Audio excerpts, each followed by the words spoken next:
Okay? All right. Thank you so much, Brian.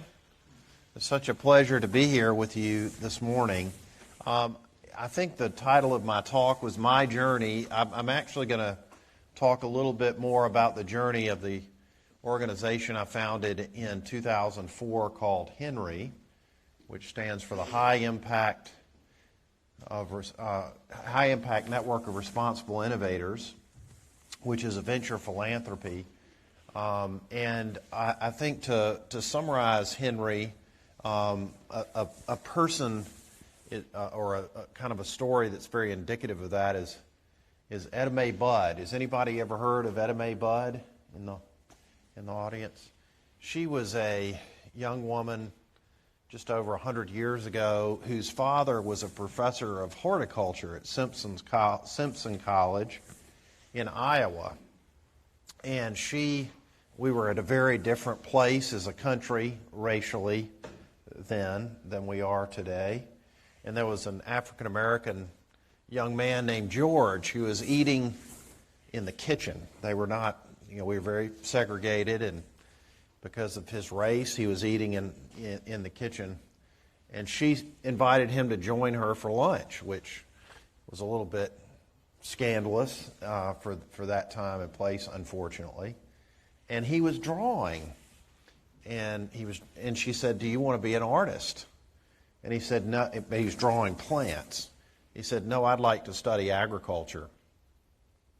And she said, "Well, let me talk to my dad. He's a professor at Simpson, and see what we can do." And as a result of that conversation, George Washington Carver received a scholarship to pursue his education. And he mentored a young boy named Henry, who happened to be a young white boy, a Caucasian, whose father was a professor at Simpson also. And as a result of going out and getting samples with George Washington Carver, when he was 6 years old, Henry Wallace developed a lifelong passion for agriculture and became FDR's Secretary of Agriculture and Vice President of the United States.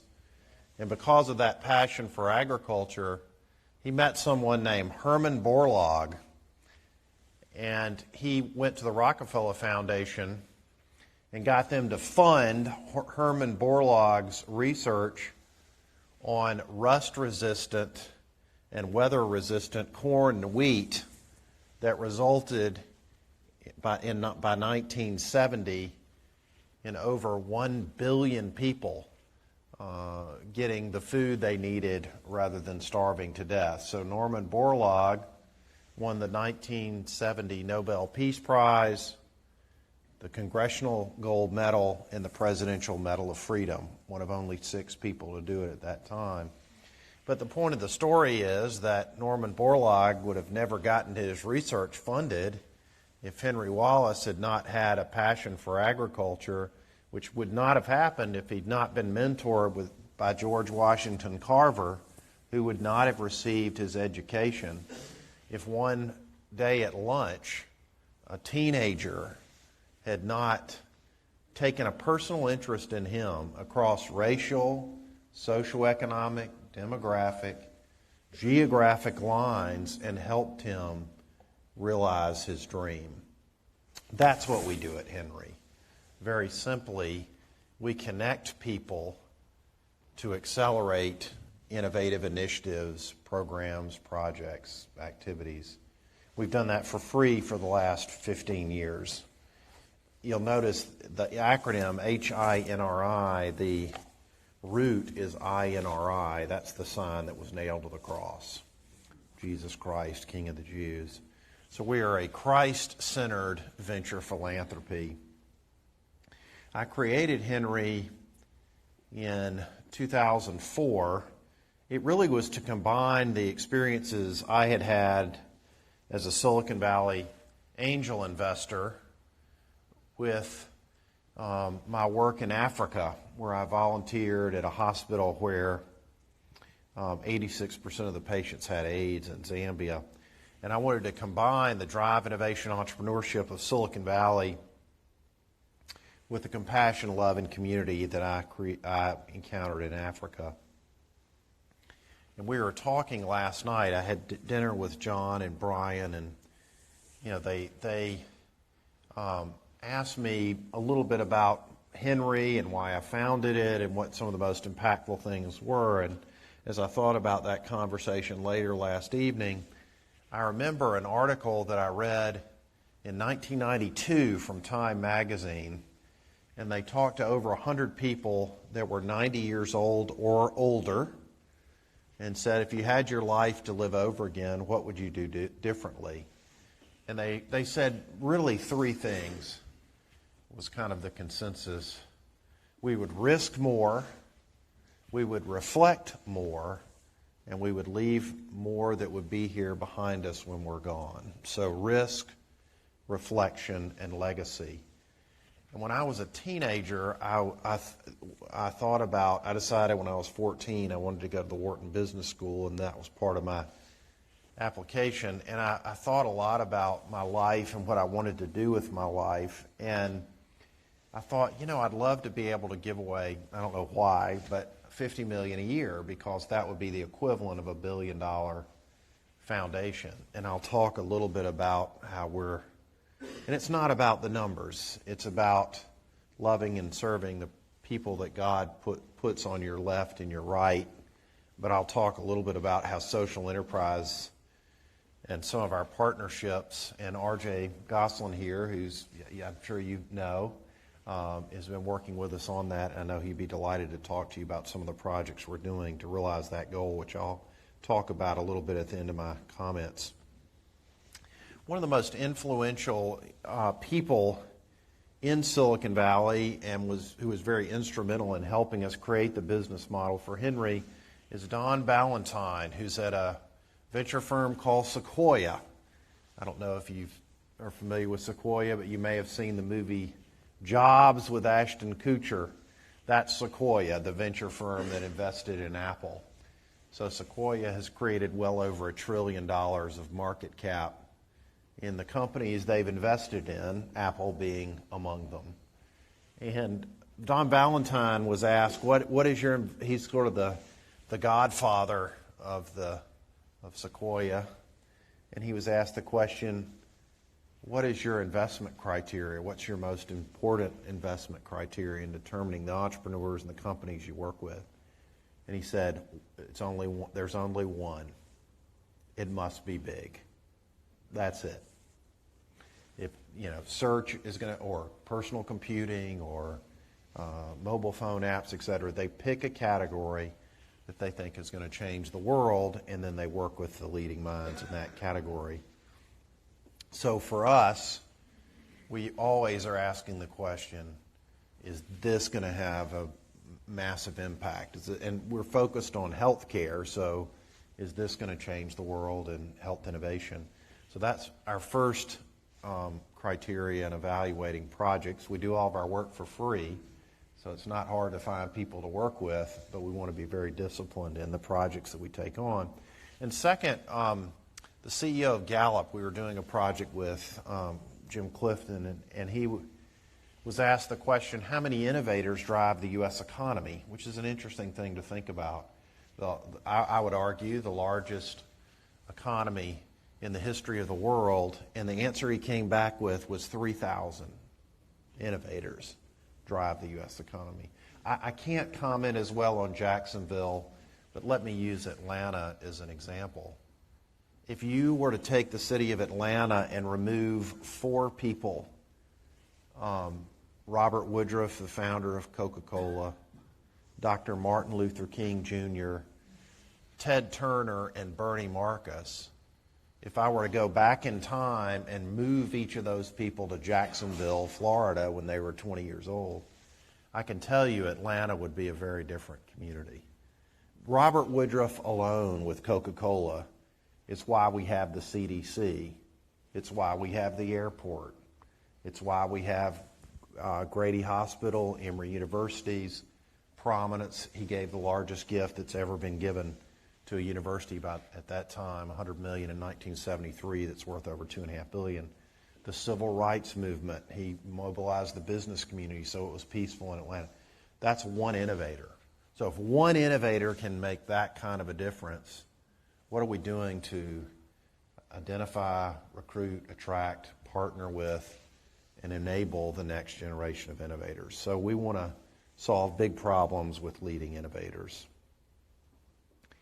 And I'll tell you a little bit about our projects, and then I want to spend the majority of our time talking about our values. I think that's very important. Jeb Magruder, when he was being sentenced for his role in Watergate, the judge said, "Do you have anything you want to say before you hear your sentence?" And he said, yes, I do. He said, "I feel like I have spent my entire life climbing the ladder of success only to reach the top and realize it was leaning against the wrong wall." And I think it's very important for us to think about what wall is our ladder leaning against.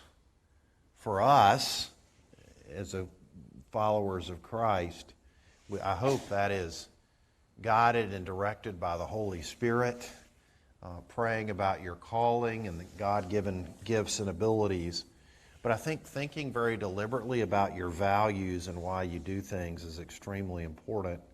So I'm going to talk about the 5 values of Henry in just a minute. But before I do it, I'll talk a little bit about our ecosystem and how we sort of evaluated or thought about what we wanted to accomplish as an organization. Bill Gates, and our focus is healthcare, as I explained, very broadly defined, meaning emotional health, spiritual health, community health. I mean, very broadly defined, which allows us to have an excuse to do whatever we want to. But shortly after I moved back to Georgia, the governor appointed me to the state health board, and our budget was $13.2 billion, and we were the 3rd largest employer in America. And I started looking at our health care demographics.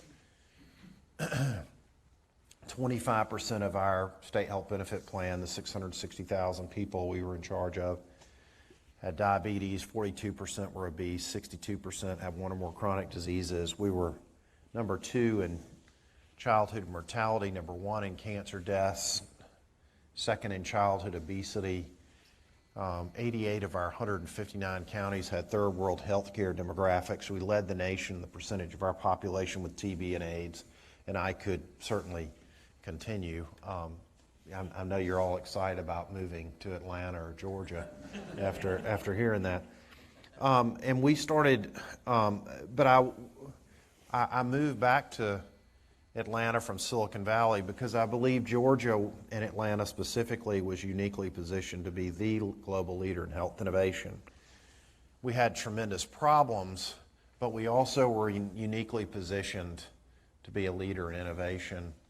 Bill Gates, as part of the Buffett-Gates challenge, I knew that at that time, $750 billion had been committed by U.S. billionaires and global billionaires as part of the Buffett-Gates challenge, and $250 billion was going to be going to healthcare and health innovation. And in fact, one of our partners advises the Gates Foundation on their social enterprise investments. And I believe Georgia was uniquely positioned to partner on that challenge and others. And one of the things we did in defining our projects was we would define the problem very carefully and then define what success looked like before we started. And our first project, there were 1.7 million uninsured Georgians that did not have access to care other than an emergency room in most cases. And so we created an organization called the Georgia Charity Care Network. We started with 5 clinics that were serving 6 counties with less than 10,000 in the budget, serving about 15,000 people a year. And we had the goal of serving 1 million Georgians, saving $1 billion a year, and serving every county.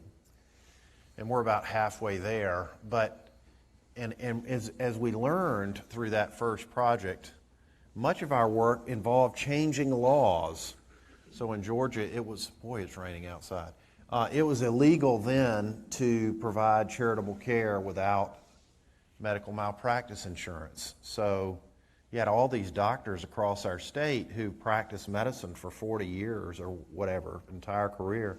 Now they're retired and they have all this time to help the people who need it most and want to do it, but they can't do it unless they spend $10,000 to $15,000 a year paying for medical malpractice insurance, because the Trial Lawyers Association wanted the homeless person to be able to sue them.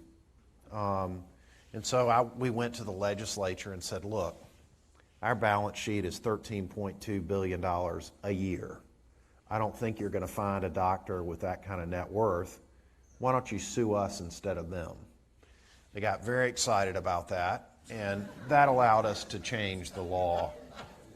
So, you know, a lot of the things we've done, anti-trafficking, we were asked by the Obama administration to do a project on ending sex trafficking for the state, nation, and ultimately globally. And we found out in Georgia that the penalty for trafficking children was a $50 fine and a misdemeanor. It took us 11 years to change that law. It's now up to life in prison and a $150,000 fine, which is a good start. But you know, we learned that in one innovative situation after another, it was often legislation that was preventing us from accomplishing the things we wanted to. And last night they asked me what I was most proud of, and I talked about the Warrior Alliance. We were asked by Admiral Mullen when he was chairman of the Joint Chiefs to set up a reintegration program for military men and women and their families. And we are very proud of that, and 2 billionaires have now taken it over. And you'll hear about our values as I talk about them, that's very important, outgrowing our ability to contribute.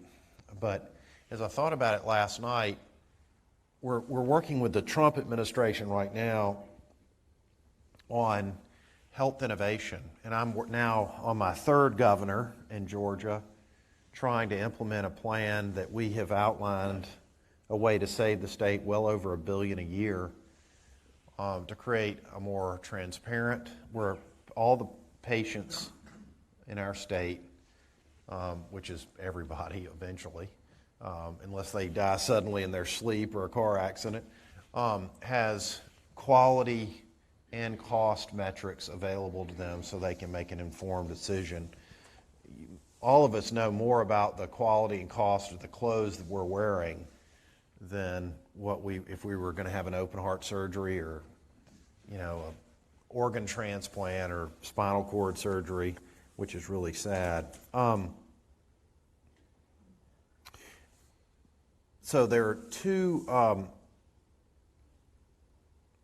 two things that we try to do to create a culture of servant leadership, which I'll again talk about in the values in just a moment. Number one, we have a commitment to prayer, and each of our projects really has been a miracle of prayer. The first project I mentioned, the free clinics, I was up all night praying, and I went next door. I was living in Madison at the time, to a church, and came back home and put my hand on the doorknob. My phone was ringing as I was opening the front door.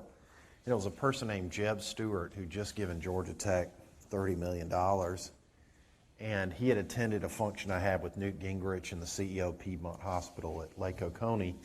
Piedmont is a big hospital, a $4 billion health system in Atlanta. And he said, Ross, I've been thinking about what you're trying to do in healthcare. I think it's really ambitious, probably overly ambitious. And I want to hire somebody to come work with you and do whatever you want. And I've been praying about that all night. And he brought in an executive on loan who raised the first $600,000 for the free clinic network.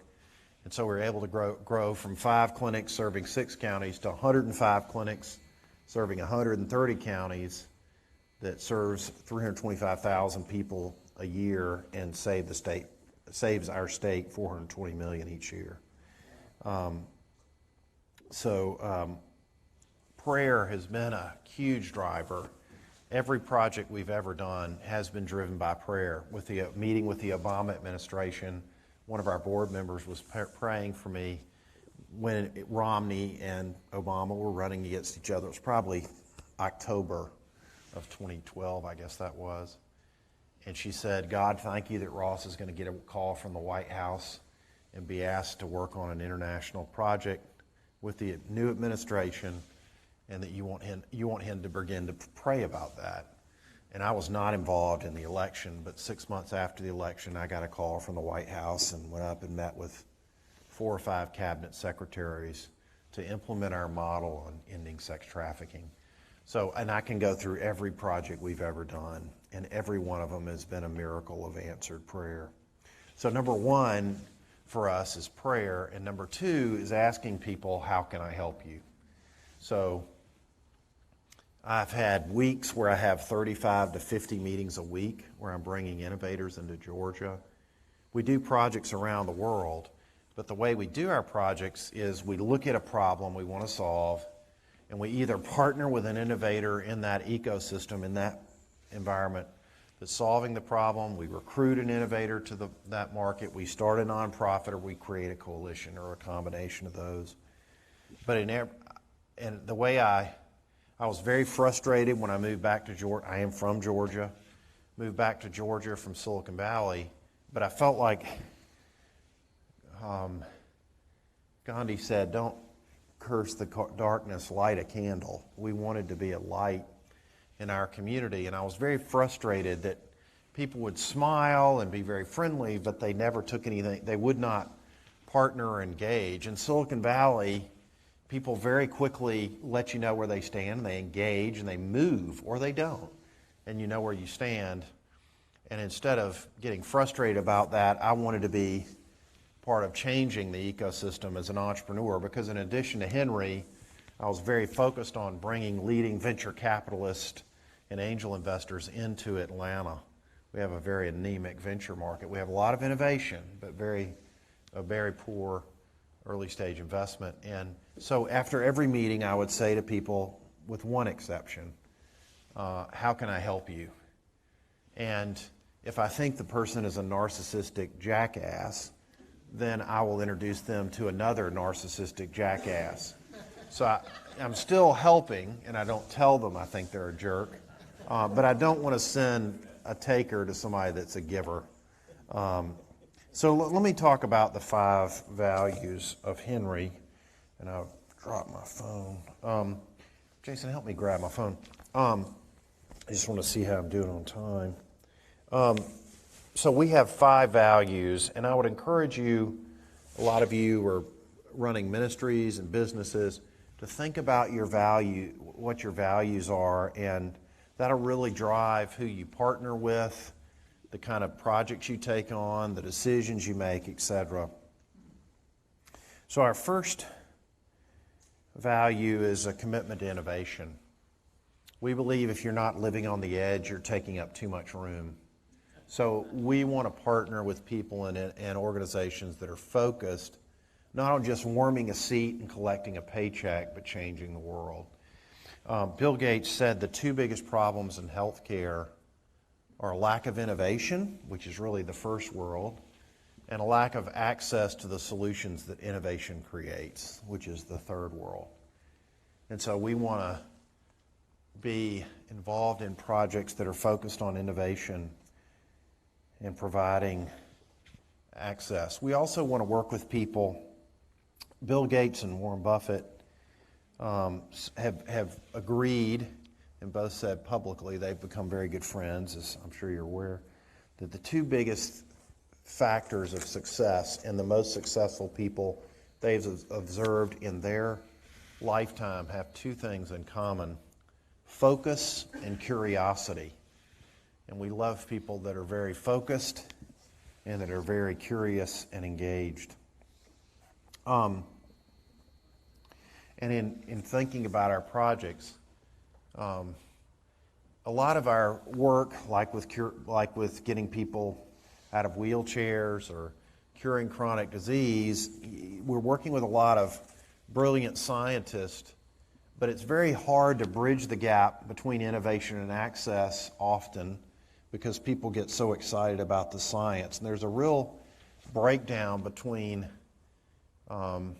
research and application, or bench and bedside. Yogi Berra said, in theory and practice are the same. In practice, they're not. And over again, we see that they're not.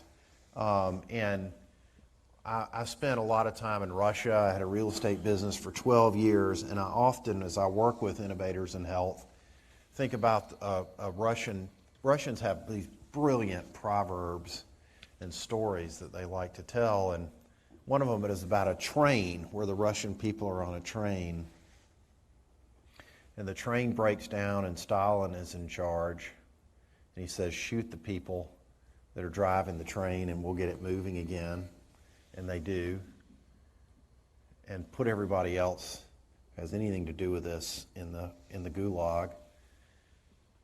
And then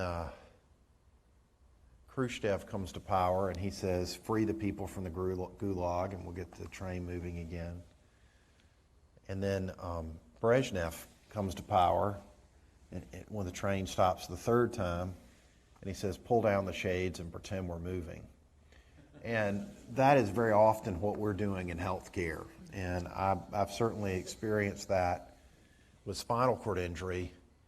I have what's called a complete spinal cord injury, which means no function or sensation below the break where I broke my neck. In China, I would have gotten into a protocol with my injury where I was walking 6 hours a day, 6 days a week for 6 months. In the United States, I was never able to do any therapy of walking. If I'd been an incomplete injury, I would walk an hour a week. And 75% of the people with my injury are now walking again in China, 0% in the United States. So we had a fundraiser, the first time we've ever raised money for Henry. We've always raised money for other people. But we had a donor who wanted to pay for a 4-day event at the Breakers at Palm Beach, and we received over $100 million of pledges to implement that innovative strategy with leading researchers to help, starting with our veterans, but to help people with spinal cord injury walk again in this country. So number one is innovation, and we've done that across the board in our projects, whether it was the Free Clinic Network, special needs education, food insecurity. We have created the largest mobile phone app in America for helping people identify food pantries, and work with eBay's worldwide, the organization they selected as number one in social enterprise, to create strategies through eBay to make these food pantries self-sustaining, working with the Secretary of Agriculture who's tracking over 55,000 food pantries across the country, happened to be our former governor, although we were doing the project before then. I mentioned the anti-trafficking in Africa, clean water, vaccines, antivirals in North Korea, China, doing human rights work, anti-terrorism with the British royal family and Parliament, human rights with the South Korean Supreme Court and Diplomatic Corps. And we're excited about those projects because they are innovative. Second value is collaboration. I really got into healthcare as a result of my work in Africa. There's an African proverb that says, if you want to go fast, go alone. If you want to go far, go together. We want to go together with the right partners. Bill Foege is really what we based our model, and I think it's really important in thinking about what you want to accomplish to look at people that's remaining. Okay, look at people that have been transformative innovators in your area of interest. Bill Foege was Carter's CDC director. He was the first director of the Carter Center, and he convinced Bill and Melinda Gates to get into healthcare. He eradicated smallpox, so he is credited on the website scienceheroes.com of saving more lives than anyone in human history. We really based our model of collaboration We have a 10-part model of collaboration based on Bill Foege's work in eradicating smallpox. Our third value is outgrowing our ability to contribute. We want to accelerate an innovator or an innovative organization as quickly as possible and then move to the next project. So for us, we don't want somebody we don't want a codependent relationship. We don't want the equivalent of a PhD, living in the basement when they need to be out in the world. And we also want people that are willing to take risks and willing to use what they have in an innovative way.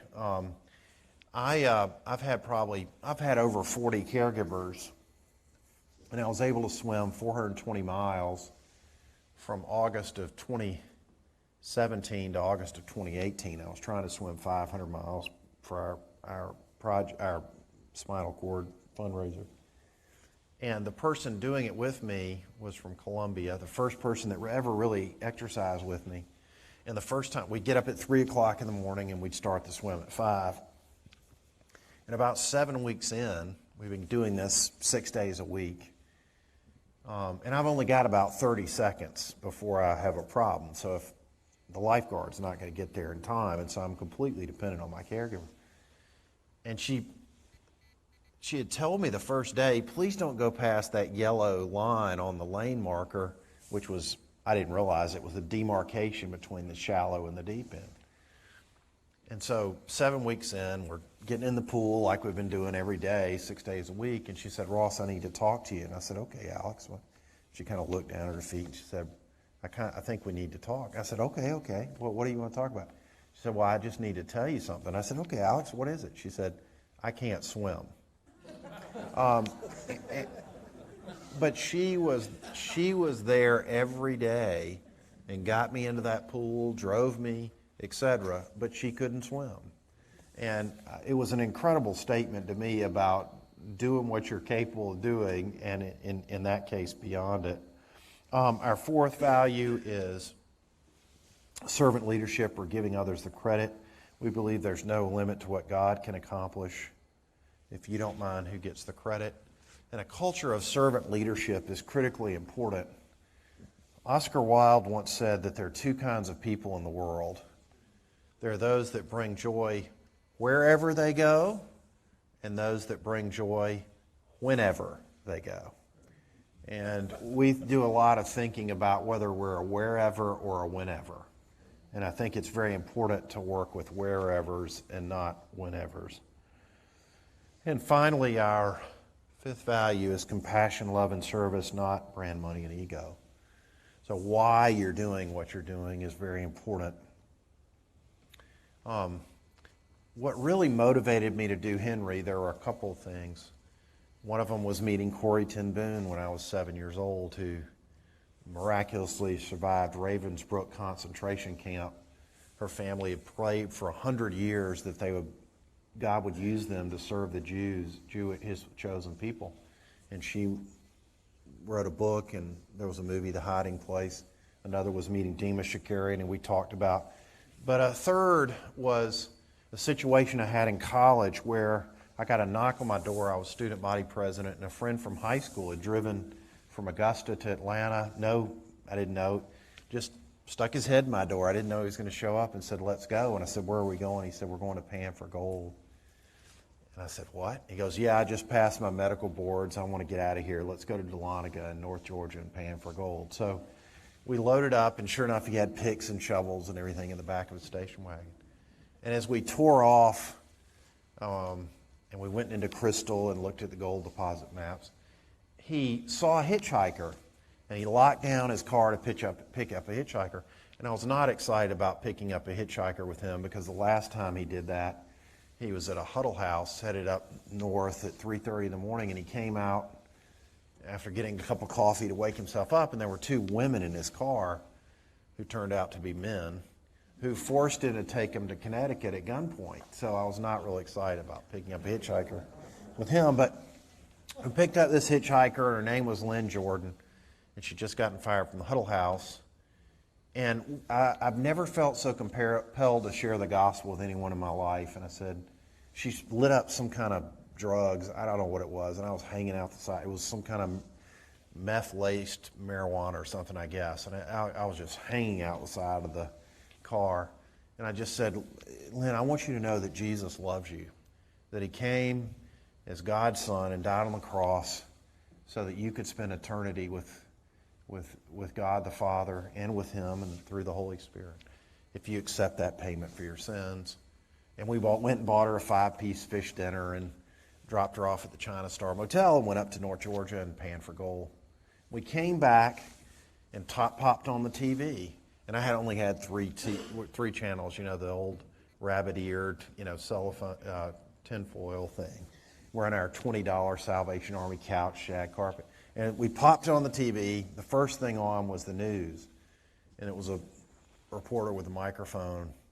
I'm here in the China Star Motel at Lawrenceville. There's been a fire, and 4 people have been injured, and 1 person's been killed, Lynn Jordan, which is the hitchhiker we had dropped off 5 hours before. And I shared that with a freshman. I was writing a speech.